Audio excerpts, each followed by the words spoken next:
All right. Hello, everyone. Welcome back. We are here for episode 2 of Community with MODECANADAROCKS. I'm so excited to be here again. This week's episode, we will be discussing going from subculture to spotlight and looking at how underground movements evolve into mainstream influence and what can be lost or repurposed in that shift. The theme of this week's episode is from rebellion to renaissance.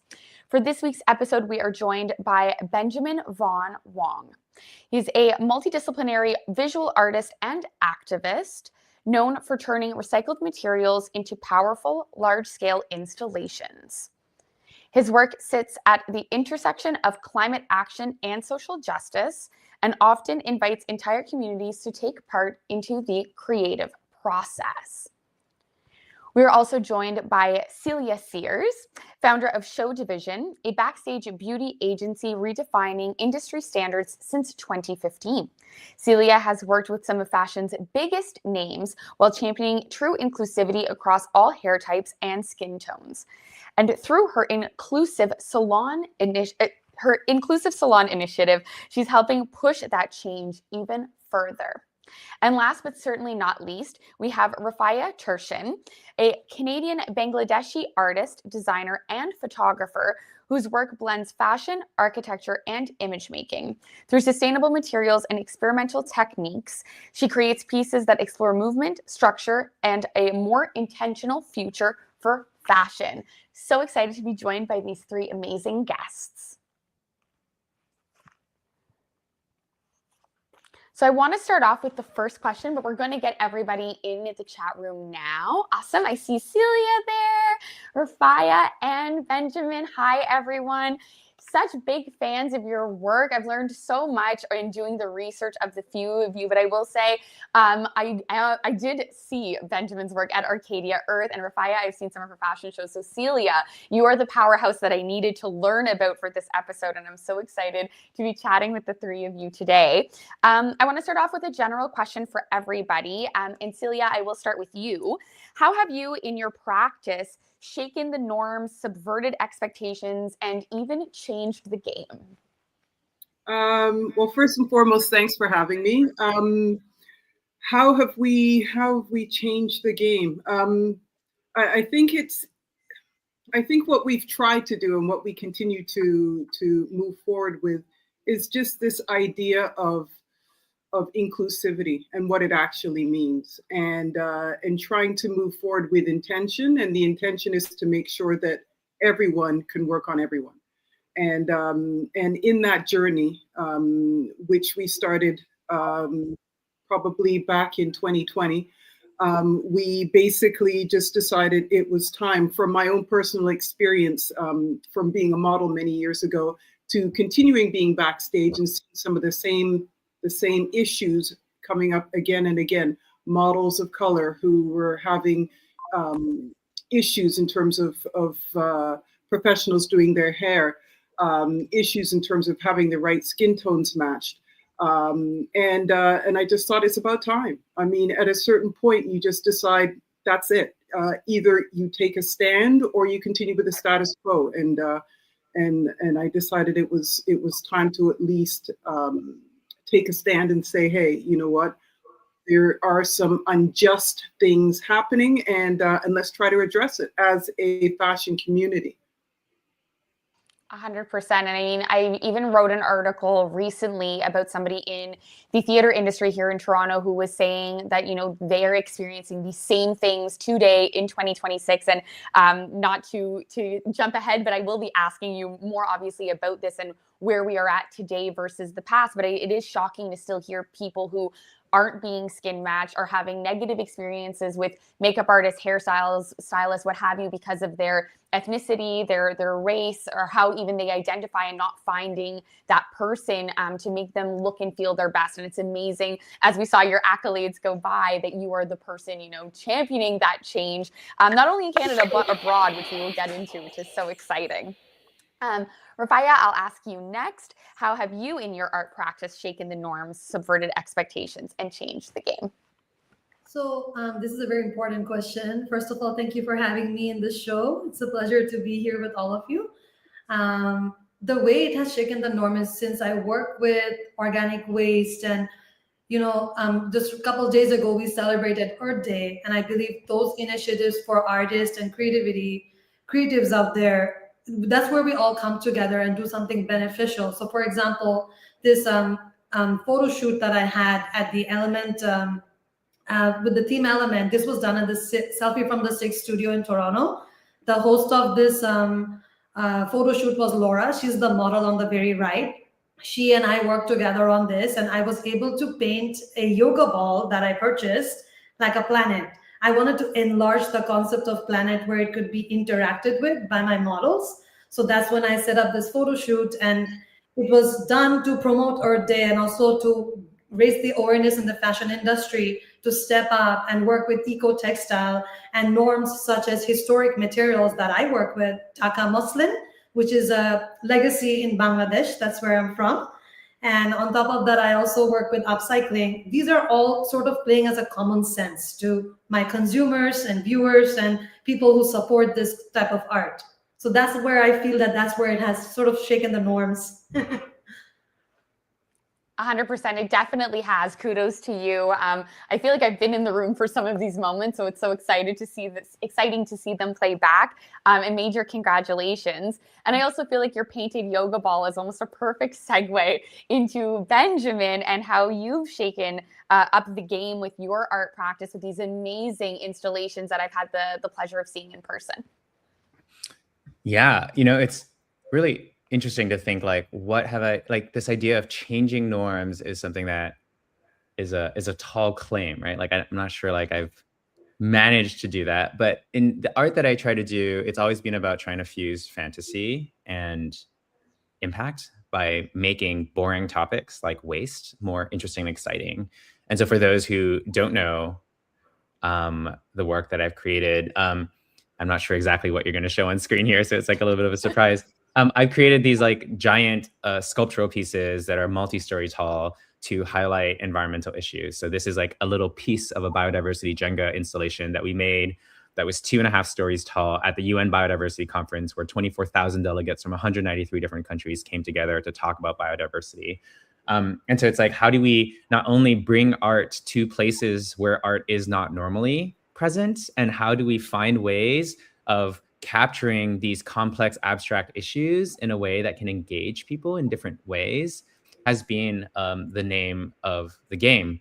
And so I have a background as a photographer, so I take photos of these art pieces, but then these are art installations that then get to travel. So this faucet that you see right now is currently in Arcadia Earth in Toronto as an example of a piece that not only has kind of traveled the world, but has also been able to participate in global treaty negotiations. So what does it look like to intersect policy, popular movement making, and change making all at the same time? But like when we talk about shifting norms, once again, I don't know, unfortunately, like I wish people were copying me and like doing more of this stuff, because I think more of this stuff is necessary. But it's really hard. I mean, like it's really hard work to be an artist, as everyone here knows. And so to wish that everyone would come tag along for the journey is one thing, and for it to actually happen is another. That's very fair. That's very fair. And congrats on like the amount of delegates that have seen your work. Like that's something you should totally be proud of. Major congratulations. And Benjamin, I also wanted to ask you, sort of why this started, because I think so many people can be inspired by climate change. And like you said, you'd love more people to take up the mantle, but I recognize that, a lot of art practices are not necessarily inherently sustainable. It is difficult to change the tide. It is also difficult to, change people's perception. Some people think that climate change is just a lost cause and that we're not going to get into a better place. So I'm very curious why, if you pivoted from another medium into this, and like why this is what spoke to you to do this social justice work. Yeah, so my background is in hard rock mining engineering. That's what I studied in university. I didn't study to be an artist. I was like long-term mine planning, gold, silver, copper. How do you get it out of the ground? How much is it going to cost? That's my background. And it's not that I was passionate about it. I just went to university. I needed to get a job. And I just ended up in mining engineering. I was like, oh, wait, what am I doing here? But I didn't have a better pursuit. And it's actually art that helped me get out of that, right? So I fell into photography on evenings and weekends. I started taking photographs, and through the process of finding little communities and pockets of people who wanted to play and experiment and explore, I started building an audience. I went from, I don't know, 10,000 followers in 2012 to 350,000 followers by 2015. And at some point I was just like, okay, well, I can just create things that draw a lot of attention in the world. But like, to what? Is it just to get views? Is it just to sell art? Is it just to travel and speak at the next conference? There has to be something more to that. And so I started looking at a number of different documentaries and trying to figure out like in what world does art and fantasy and impact actually come together? How do we bring these elements together in order to make a difference? And it was really just by constantly asking the question, constantly challenging myself to say, no, I want my work to mean something. And I didn't actually, I didn't start off as an environmentalist. It was one of those things where like, I think we all know the environmental issues are a thing, but it's easier to look the other way. And by choosing to opt into making a difference, you start learning about these things. You start, like, every art project that I did was an invitation to learn more about the issue. And then at some point you're like, wait, I can't look away. I have to engage with these issues. And I like to say that I used to be a reluctant environmentalist, because it's inconvenient to look at your own mirror and be like, shit, we're not doing that great as a society.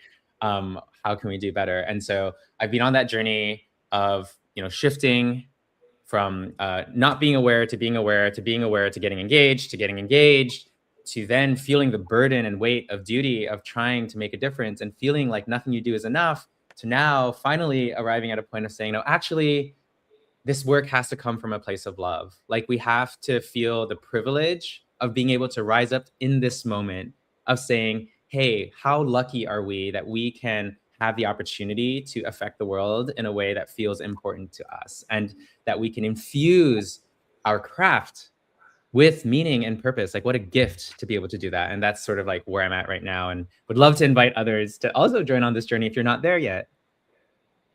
100%. I also forgot that I have a bonus question that I've not let you know in advance, but it's because I just remembered I asked this question to the Arcadia Earth team, and I have to ask you how you've acquired all of the garbage that you use in the art, and if it's a very unglamorous story, because I've walked through and I've seen all of these yogurt tubs, and I just hope that you're not the person eating all that yogurt. So how are you making these installations and that look completely gorgeous in person, but I'm so curious how you're getting these recyclables. Yeah, every project is different. So with the electronic waste stuff, we collaborated with an electronic waste collection agency.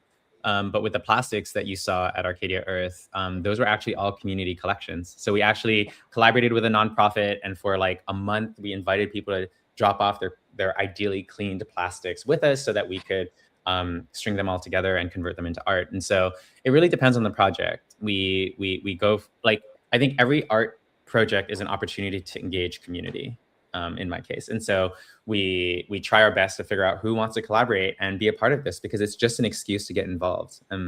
Like, even the act of just saying, I'm not going to take out the trash for the next month, I'm just going to put it aside and just to watch that pile grow, is like an amazing opportunity to like reconnect with materiality and to recognize that there is no way. Amazing. Awesome. Thank you for finally answering this burning question I think I've had for 2 years. Celia, I wanted to pivot back to you, and it's something I sort of alluded to is I've heard so many people try to suggest that, we saw so many things change with the Black Lives Matter movement and with the unfortunate loss of George Floyd. And there was sort of this idea of this reckoning and this understanding that, Black people were being somehow seen more, regarded more, things had changed. And I'm really curious within the makeup and hair industry and modeling and what's going on behind the scenes in fashion. And like I alluded to with the article that I wrote, which indicated the change is not as progressive as we would like. I'm curious your take on that, and if it is still status quo, or if you feel that the landscape has changed, and what success you've had in making these changes abroad with both show division and inclusive salon. I think that at the very, very beginning, there was a word that Benjamin said that just sort of like flashed in my head, and it's the inconvenience, the inconvenient truth. I think that that's really where everyone's journey starts, because when you know, I mean, yes, Black Lives Matter absolutely sort of shifted the focus to the Black community and some of the injustices within the community. And then within that, and also you have to think it was around the same time as COVID. So it was really sort of an extraordinary time. It just gave people pause, chance to take a look, sort of reflect on what's happening in the world, what's happening in our world. Yes, George Floyd and the Black Lives Matter movement definitely helped to shine that spotlight. And then from there, it was up to each individual to shine the light on that inconvenient truth. And so what we decided to do at Show Division is like, okay, enough is enough. I started by just reaching out to the fashion bodies globally and letting them know that there are issues. There are issues backstage. Some of them new, because at that point there are many, especially with the advent of social media, there are many models who are coming online and saying, this is what's happened backstage to me. This is my experience. This is what's going on. And for us, it was like, oh, you know what? We have to do something. And so the inconvenience of having to go to clients, going to people who actually pay you and say, hey, you know what? There's some injustices happening. And you know, I always say it's not rocket science. You know, there are ways and means, there are ways for us to be able to resolve this issue. And it all stems to education. And so what we had done, it's one thing to say that there's an issue, and then there's another thing to come up with a solution. So that was really sort of the two-sided balance to what we wanted to do. And so we came up with Inclusive Backstage.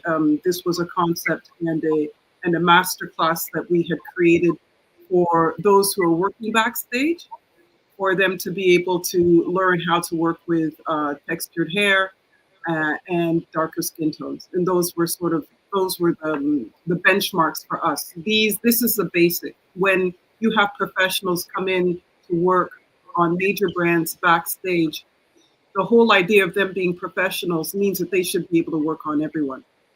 And so that's where our journey started. And in terms of whether or not there's been impact, absolutely, there has been an impact there. I've definitely seen changes. It's work in progress, definitely, but there's been a vast improvement in terms of the models backstage, how they are being perceived, how they're being treated, and how they're being worked on. Amazing. And I also heard that anecdotally you've shared as well that there's also an increase in terms of the types of models that are being requested in terms of Jamaicans and different diverse backgrounds. And do you have any indication as to why this is happening or what is making this happen? And I feel that it's such a positive thing that we're seeing more of, this cross grouping of different groups of people, in Europe and abroad. So we're seeing a little bit of everybody on these runways. Yeah, and now if you think of probably 10 years ago, there was more of a push in terms of having Black models on the runway. And now it's just par for the course. So there are very, very, very, it's rare now that there is a fashion show where there are no Black models or models of color in the show. So given the fact that it was probably about 20% when this whole initiative started, it was the 20% of your models are not being treated and worked on in the same way as the other 80%. So how do we work on that disparity? What can we do to make sure that everyone feels that they are comfortable and that they are being looked at and they are being worked upon just like everyone else? So in terms of the models, now definitely there's a great push on Jamaican models. Having a Jamaican background myself, it's because we're beautiful people. But no, it's right now there are a lot of Jamaican models. Black models as a whole are definitely strong on the runways. Jamaicans in particular right now, just because the motto of Jamaica is out of many are one. So it's just a look, a particular look of beauty that that has sort of, you know, become a hot spot and sort of like a hot ticket right now. Well, good. As I said, I think as you said, I think that you are all a beautiful people. So 100%, I think like have more than one moment to shine. If now is the time, I hope that it lasts a very long time because, of course, Jamaican people are so stunning. Refaya, I wanted to ask you, I remember being in fashion school and sort of learning about factories in Bangladesh that often create a lot of fashion waste or are part of the, you know, issues around fast fashion, not only the toxins that harm the environment, but also the detriment to employees. And I remember feeling so disheartened at what was happening there. And yet you, who are, you know, like part Bangladeshi, are experimenting with mixed mediums, from Japanese silk to Dhaka hand-woven muslin, organic cotton, organic waste, natural dyes, recycled garments, the list sort of goes on. So why was it important for you to have an environmental approach to crafting your designs? So as it's internationally known that Bangladesh sources most of cotton wear, and as like there are many other countries such as China, Bangladesh, India. This is where most fashion brands outsource their clothing from. Brands such as Zara, H&M, they're usually dependent on countries as such to be making their merchandise. And I feel that as these brands are creating their revenue, they're often failing to look at the environmental perspective of their manufacturing, which is sort of like chemical dyes that are being used, chemicals for sourcing the garment. So my goal for my brand was to sort of bring a movement in Bangladesh where it's kind of showing the ready-made garment sector that if you go 1% organic, it allows me to go 100% organic. If you go 2%, I will go 200 and so on. So that idea sort of came to me when COVID happened. It kind of paused a lot of things. You know, not only did it affect art, it also affected a lot of import, export, and businesses that are locally run. And, you know, especially clothing business is usually very risky to like run. So that's when I noticed that the earth was tired. It was tired of dealing with too much toxins, too much pressure on its surface, and it needed to heal. And that's when I immediately thought that a practice that I'd been doing since I was a student at Oak Hill University was working with waste and recycled material. And the waste would usually be everyday, things we eat every day, such as onions and garlic skins and waste of papaya skins, banana skins. I would use these organic waste. I would collect and dehydrate them in a sustainable way. And I would experiment my dyes. And along with that, there was this is a very minor thing that I noticed was there was a time around 2016 and 17 where a lot of umbrellas were being publicly discarded on the streets of Toronto. So I started to collect them to mark my footprints that when I see an umbrella, I collect it. This is relation to my photography background and education. We use a lot of reflectors in our in photography sets, and often they get discarded. So the metal can be repurposed through apothecary and other metal workshops, but the fabric is left sort of unused. So that's when I started to mark my footprints. It was really affected by COVID-19. This was a big part of my thesis, and I started to collect these umbrellas, donating the metal to apothecary, and using the umbrella jacket. I actually have an example here to make the waist. And as you can see here, that not a single part of the umbrella was wasted. It's actually an umbrella that was turned into a jacket. And when you put it on and you go into the water, it's sort of making you float. So there is a flood issue, like there's flood, there's pollution, you have all these problems in Bangladesh. And I feel like this is implementing the whole safety as well as the flood that we have in Bangladesh for people to at least be able to have their body level up to ask for help. So these are movements that you don't usually see being applied to traditional Bangladeshi fashion. So that's when I noticed that Bangladesh is known for manufacturing clothes from other brands. But what my brand does different is we work in a sort of collaborative manner. I have a team of people in Bangladesh with whom I do my experimental dyes with. So usually it's done as a performance art. When they are dyeing my fabric, I'm using my photography technique to be of surveillance, because I believe when you're working with the license GOTS, which stands for Global Organic Textile Standard, So my manufacturer carries that license. You have to mark every step of the production to show that it is a sustainable brand. It cannot be just a label. It's actually it's embedded. It's embedded in the practice, and it has to be followed throughout. So all my collection is kind of showing you that I care about the planet. I work with the planet. I work for the planet, and it's all an eco concept. There's no self. It's all about being collective, and I'm marking my footprints when I take my clothes, my initiative to Bangladesh and bring that initiative to Canada. And when it merges, you get this beautifully well put concept about marking the footprints. So when that is done, my waste is usually put underground, my organic waste, as my upcycle umbrellas has their remnants with me. So eco recycling, you see that. And on top of that, I sort of pull the thread of the cotton, because most of my clothes are made from organic or 100% organic certified cotton. So I pull the thread to find out where the history of cotton takes us to, and it takes you way back further, almost to 3rd BCE.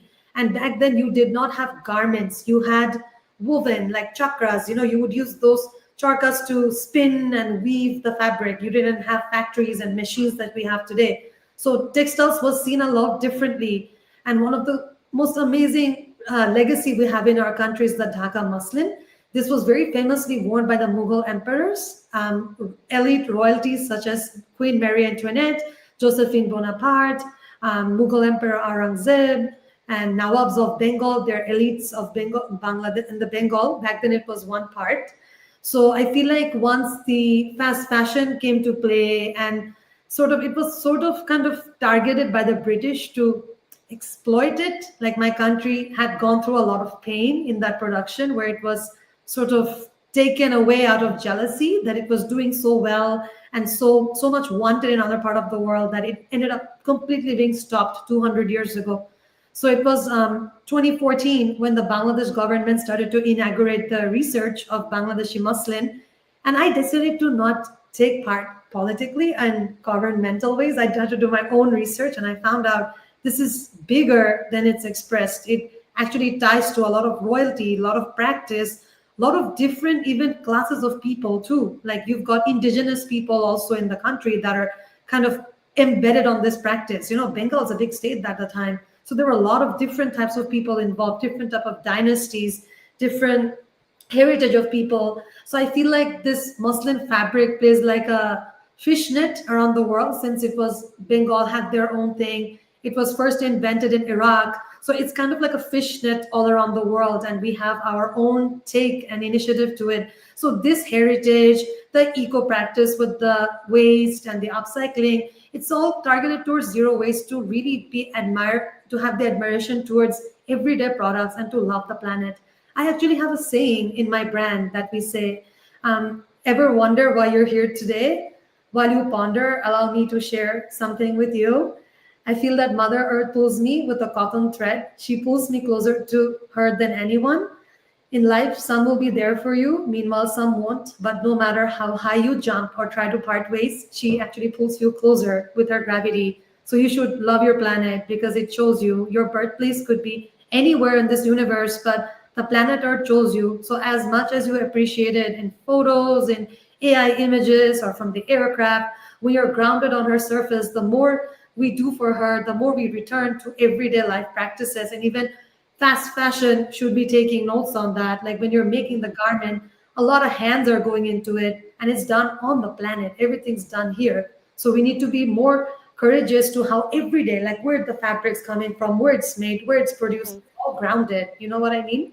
Yeah, 100%. That's amazing. Thank you for the history lesson, the poetry, and I also love that sentence about we are working for Earth. Or I love that idea.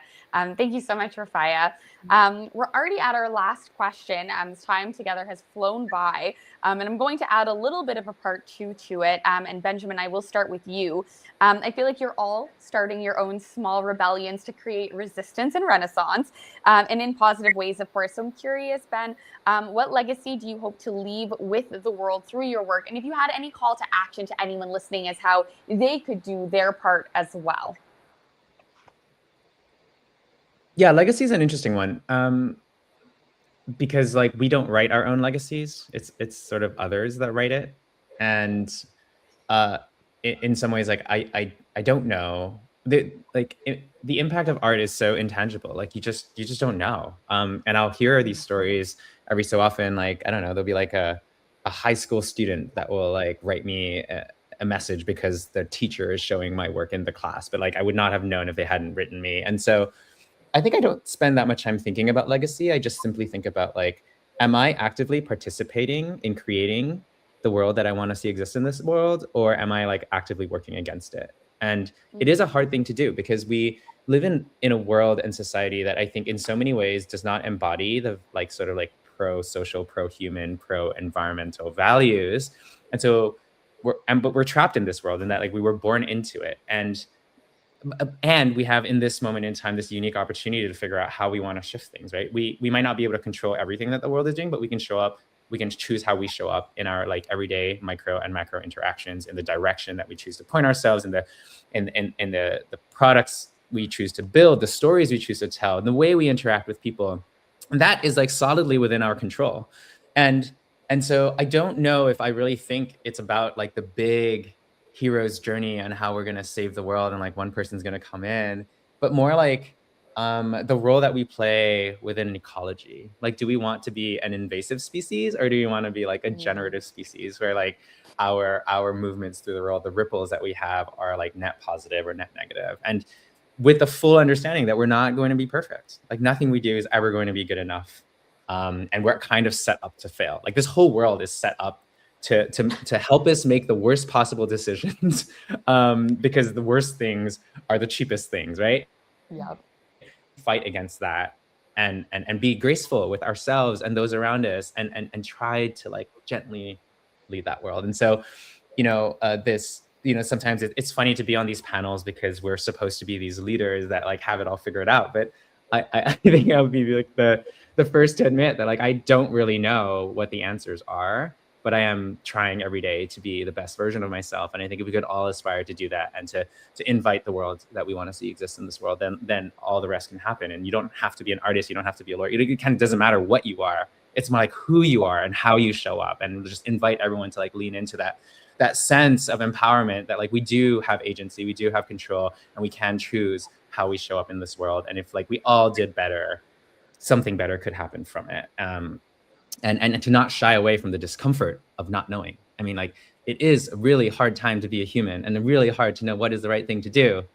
And we need to acknowledge that and lean into it and still find ways of showing up. And that's how like the work is done, right? That's why it's called the work. No, that's amazing. Thank you for being so candid and so honest. And I completely agree with your sentiment of like, we're just doing the best we can. I agree that none of us are necessarily experts, but we are doing the best that we can with what we have. And it is a very hard time to be a human. So I appreciate the honesty. Celia, what about you? What legacy do you hope to leave with the world through your work? And if anyone was taking any notes, whether it's about beauty, makeup, inclusivity, the work that you're doing, what do you want people listening to take away from the work that you've been doing? I think to continue to push forward. I mean, regardless as to whatever pushback you may either perceive there is, or you would physically have, to try to move beyond the fear of asking or of putting it out there, whether or not it's putting yourself out there, putting a message out there. It's about making a shift. I mean, ultimately, in the grand scheme of things, we want to see a shift when it comes to those who are so-called professionals working in hair and makeup, making sure that they are fully versed in how to work on everyone. So I guess part of that would be sort of questioning the whole idea of what is a professional when it comes to a fashion professional, what that looks like, what that means, what sort of skill set you need to have, and to be open to the possibility of learning more, knowing that there's more out there for you to comprehend. I think that's probably the most important thing. In terms of legacy, I'm hoping that in the grand scheme of things, there will come a day where these conversations will just be a thing of the past, where this creation of an inclusive backstage, inclusive salon, doing workshops or master classes on how to work on a specific set of people because you do not have that knowledge. Ultimately, on the base level, when one decides that they want to get into this business, part of their training should be on everyone as opposed to a specific sect of the public. So ultimately, this is my hope. It's happening slowly but surely. Even when it comes to being a licensed hairdresser now in the United States, there are some states which you have to mandatorily take. Part of the program is set up for textured hair, which is a great step ahead. But just being open, being open to that inconvenient truth, and knowing that there is more. There's always more to learn. There's more to know, and I think that would be it. That would make me very, very happy to know that everybody has an idea. They might not be great at it. Not everybody is fantastic at doing hair and makeup, regardless as to whoever they're working on. But at least you have been taught. You have the base skills, and that's what I'm trying to instill: is that everyone has the base skills to work on everyone. Amazing. Thank you. And I wish for the same thing. And I'm sure with the work that you're doing, we will eventually get there. That is my hope and my wish. And Refaya, last but certainly not least, what legacy do you hope to leave through your work? And if you could instill anything into anybody listening, what do you hope they do, whether it's in terms of the sustainable creation or in terms of sustainable fashion purchasing? What do you hope people take away from your part of the chat? This is really interesting because it showcased my work internationally. So for example, last year I was able to go to France, and during the Cannes Festival, I had a fashion show in Cannes, and it was really interesting to have so many supporters there during my exhibition. I was representing Canada there.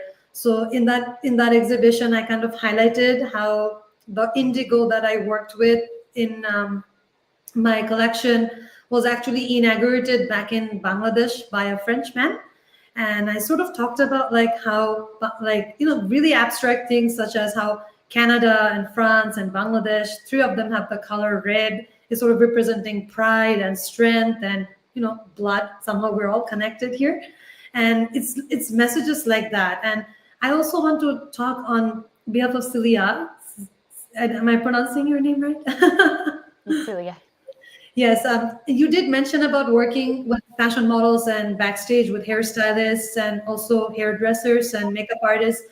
In my brand, there's a collectivity. I have all different types of people, races. I don't have that. My clothes are genderless. My clothes don't have a size label, nor does it have sort of a size chart. It's sort of like unisex. Anybody can wear it, and this is where I connect with you as a activist, someone who loves the planet, that all shapes and sizes matters, and especially in the industry so cutthroat as fashion, these sort of initiatives, especially through sustainable designs, should be taken note of and should be educated to fashion models, designers, everybody that are working specifically in this industry should have an idea and a care for it, because we're all in this together.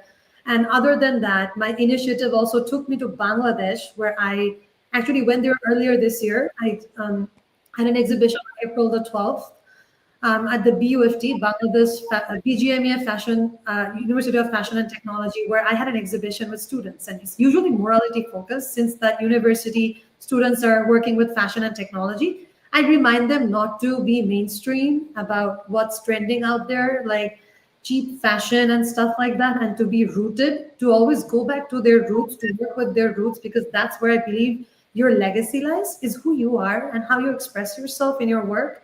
And as Benjamin said here, to be your best self. And it will only happen when you focus on your roots and you're really rooted in what you're doing.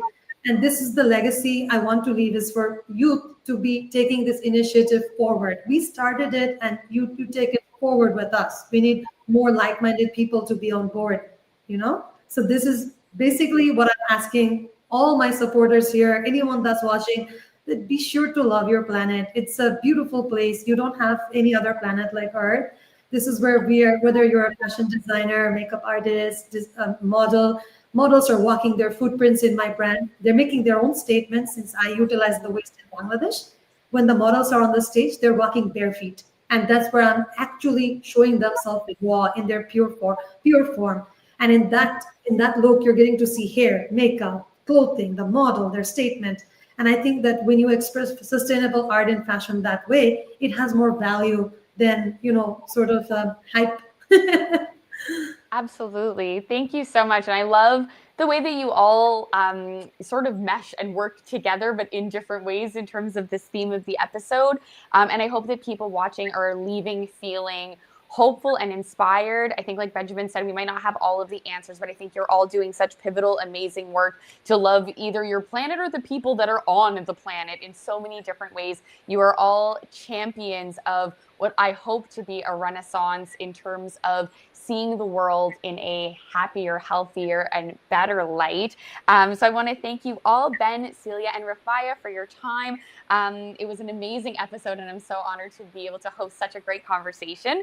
Next week on May 3rd, here on YouTube and Instagram, we will be exploring nostalgia and nation building. From Expo era style and architecture to film, music, and performance, we will look at how Canada has presented itself to the world and the role style plays in shaping that story. Thank you all again for watching, and we'll see you here next time.